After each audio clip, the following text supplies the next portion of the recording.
on the border of Norfolk and Virginia Beach, at the I-64, I-264 Interchange Improvements Project, the intersection of past and present. Initially, if it's a large project and we feel like we have to do archaeological survey, we conduct archaeological survey, which is basically digging about a foot diameter holes in the ground at every 50 or 75 feet and see if we recover artifacts. In the case of 64-264, we found artifacts that dated from the 18th century. This archaeological site happens to be part of a larger district of archaeological resources representing an early 18th century colonial town that underlies the interstates where they are now and extends on both sides of where the interstates are right now. Archaeologists from the College of William and Mary descended on Newtown Road with trowels, brushes, and screens, carefully preserving every piece of this colonial settlement before construction began. It was deposited into the features, into these pits in the ground,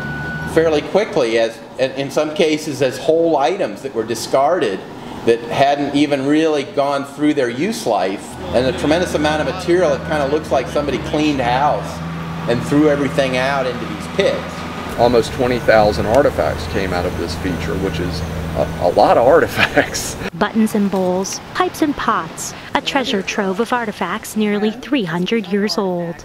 We're in the process of cutting this area back flush with the rest of it. Along this side you can see some ceramics.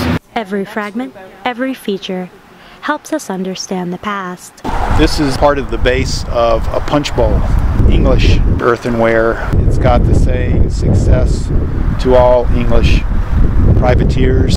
This one artifact just evokes all kinds of interesting thoughts about the history of the site and colonial Virginia and what was essentially an intense world war that was going on at that time in the 1720s and 30s. Uncovering and recovering these artifacts is fragile work. Archaeologists must hand draw detailed profiles, clean every piece, and create a catalog of items while documenting features of the structure.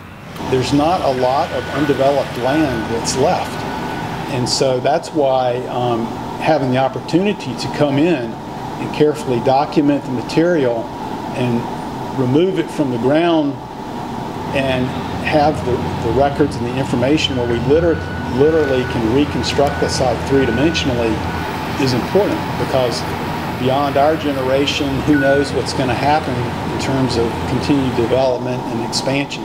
Funding from the federal government helps VDOT protect the past while ensuring we keep Virginia moving into the future.